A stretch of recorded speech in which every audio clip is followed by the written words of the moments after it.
Hello everyone, this is Beastly Eel here, and today's video we're going to be talking about the latest episode of Invincible. So this is episode 3. In this episode, it was divided up into two. You'll understand what I mean when I talk about it. For those of you who have not seen it, I highly recommend you pausing this video, watching it, and then coming back. If you don't care about spoilers or you've already seen it, welcome. So the episode's divided up into two parts. It's one part about Mark as Invincible, and the other as Alan the alien. So it quickly starts off with Mark leaving, actually being dropped off at school, sorry, and moving into his dorm room. So what happens there is he moves in. His buddy is his best friend is his roommate, and he gets kicked out of his room because his roommate is thought to be having, well, a hookup. So therefore, Mark decides to go see his girlfriend, and they decide to hook up. So there's a little commentary from the narrator who changes it over to Alan the alien.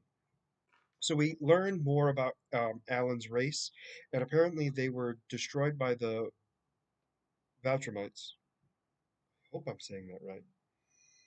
Um, Mark's Omni-Man's home planet, Viltrumites. Viltrumites. And they destroyed his entire planet. And well, I shouldn't say destroyed their entire planet. That's not the right word.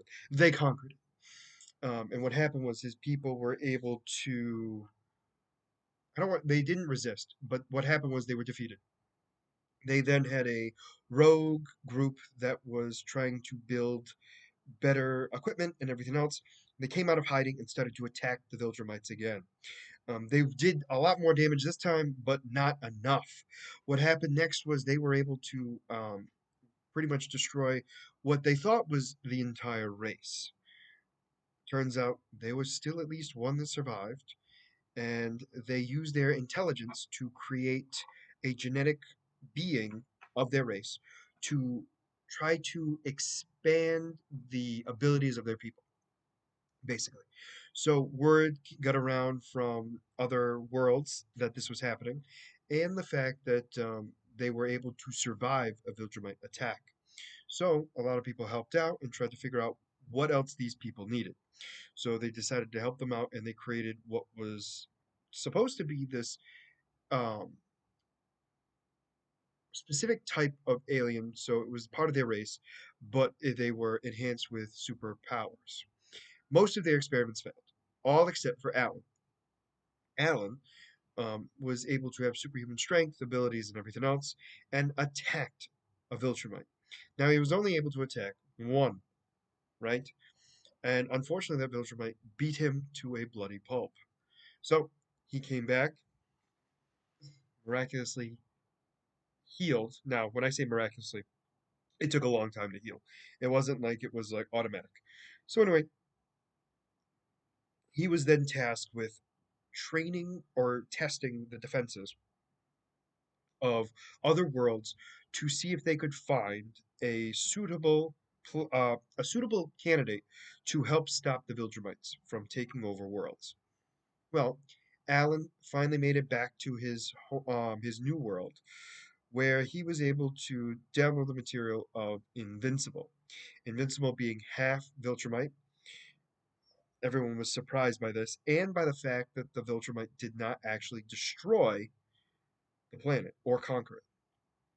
So the team was very concerned. They did not want to work with Mark, specifically Invincible, because they couldn't trust him. He's still half Viltrumite, and because of that, they're scared that he would be able to join the other Viltrumites and try to take over.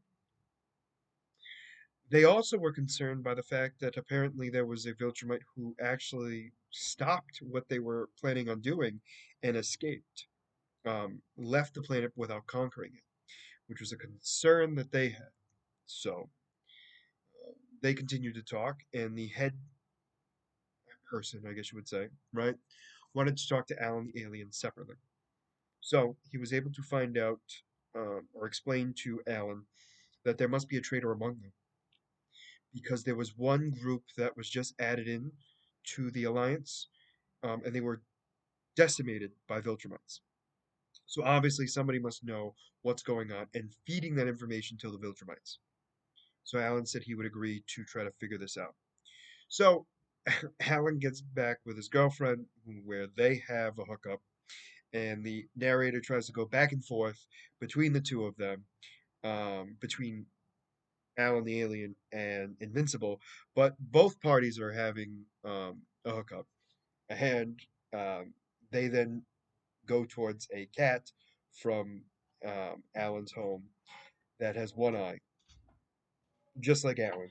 And it was a little bit of a hint to the audience of like, we don't want to talk about sex. So they moved on. So the next day, or that evening, I guess, it's tough to say what happens on that planet, but I digress. So, Alan and his girlfriend are eating at a space diner, let's say, and they're eating, and then all of a sudden, three Viltrumites come out of nowhere. And that's when Alan goes out to speak with them. And the Viltrumites are asking him about the Viltrumite that abandoned their mission and about the half-breed um, Viltrumite. And Alan refused to tell him anything. And that's when the three Viltrumites beat Alan senseless. Beat him so bad that his eye popped out and they split him into pieces. It was there that they leave, and there is nothing but a pool of blood in space where Alan is, and Alan just floating into space. So at some point, his girlfriend must have grabbed him from space and put him in a healing chamber, and he was alive, but he needed a lot of time to heal. That's when the Grand Chancellor, or whatever you want to call him, the head honcho, comes in and asks about what was happening. And the girlfriend explains that they were asking a lot of questions about his time on Earth. And obviously, they must have some sort of knowledge from inside. So obviously, they're getting their information from somebody. And he agreed, and he asked if he could see Alan by himself. And what happens is she leaves, and he shuts off Alan's machine, where he dies. And the last thing he says to Alan before he dies is, "I'm sorry." Which proves that he was the traitor all along. So he's the one that's feeding all this information to the Viltrumites, probably to save his own skin. Which is sad because I liked Alan, but I digress. So we then move on to the second part of our story, which is about Debbie and Invincible. So Debbie goes to a self-help group, specifically of spouses of superheroes, and she really doesn't talk much. She hears about all what these people have to say, and then she's offered to have drinks with one of Ghost Girl's husband. So they go drinking together, and how he's PO'd about how Omni-Man, the murderer, killed his wife. And let's just say that Debbie let it slip who her husband was, and that's when he snaps and was like, "Don't ever come to the meeting again, because you're not going to be helpful." And so Debbie breaks down and starts crying. And it shows that even though she had no control over um, Omni-Man and what he did, she still was feeling she's being treated as if she knew everything that he was doing and approved of it. And that was not the case. But that's not how all these people are looking at it. So that's the end of Debbie's story this time. And honestly, very sad. She's trying to get help, trying to talk about what's happened and everything else. And she unfortunately has the one place that she felt safe. It was taken away from her just because of who her husband was. It's kind of sad. So Mark, on the other hand, gets back to the room where his roommate explains to him that he wasn't hooking up and he forgot to remove the sock, and he was wanted to know all the details about what Mark and his girlfriend were doing. And Mark refused to talk about it.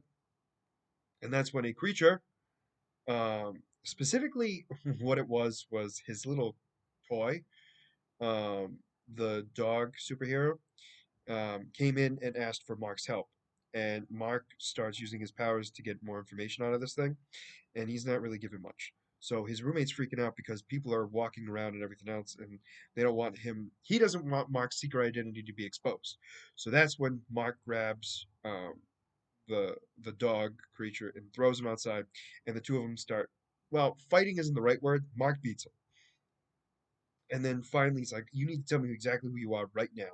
And that's when he transforms into this insect like creature and explains that he was there because word has spread throughout the galaxy of the great Invincible, um, who should be helping him, should help his planet because it's being overrun by meteors destroying it. So Mark is like, "No, no, no." And that's when his friend basically explains to him that you need to do this. Like you could help billions of lives. Why wouldn't you? So Mark reluctantly decides to go with him. Um, Cecil is not happy and is like, "No, you work for me. I tell you what to do." And Mark is like, "No, I'll talk to you later," and gets rid of his earpiece. So he goes, talks to his girlfriend, explains where he's going. He's gonna be gone for a couple of weeks, and she was disappointed, but she told him that, she knew what she was signing up for when she was dating him. So therefore, she told him, basically gave her blessing for him to go and do what he needed to do. So he leaves. It takes about a week for him to get to this creature's planet, and they say that he's going to see the monarchy. And Mark realizes it's like a utopia and everything's beautiful. And he's like, "What about all the meteors?" And he goes, "Oh, well, I guess it was a mistake. I guess it's my amnesia or dementia. I forgot what he said." He goes, "But the monarchy wants to speak with you." And that's when we see Omni-Man as the monarchy of this new planet. And he basically says, "Hello, son." And that's how the episode ends. So we are going to see an interaction between Invincible and Omni-Man, which hasn't happened since the season finale of Invincible season one. So I don't know what's going to happen. I have no concept mentally of what's going to happen. I have a feeling that Mark is going to try to attack his dad, but also not want to because he's going to realize that he's not going to be able to beat his dad. Um, but we shall see what happens. Overall, I mean, there is a lot going on. We have the Viltrumites looking for Omni-Man and Invincible. Plus, we also have the interdimensional travel guy who is going to eventually cause trouble inside the Invincible universe. So I cannot wait to see what happens there. Overall, I mean, this was only episode 3. There are still 5 more episodes left, only one more before the break. So very much looking forward to seeing what happens next. I mean, let me know what you guys thought about this episode in the comments below. Did you like it? Did you not? And why? And as always, if you like the content you see, please like and subscribe below. Other than that, this is going to be Beastly Eel signing out. Have a great night.